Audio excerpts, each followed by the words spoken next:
rasmi, tunakukaribisha. Wewe ndio mlezi wetu mkoa wa Dar es Salaam.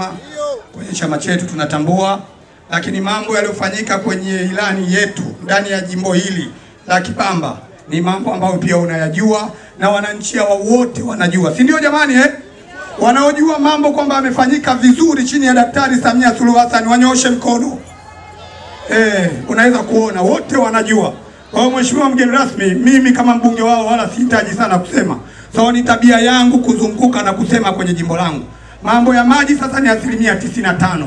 Huduma za afya tunazo, hospitali, tunao vituo vya afya, tunazo zahanati zinaendelea kujengwa. Katika eneo la taaluma tunayo VETA inaendelea kujengwa, shule maalum mkoa wa Dar es Salaam ipo jimbo hili zaidi ya bilioni 4, shule mpya 7 za sekondari, shule 6 za msingi.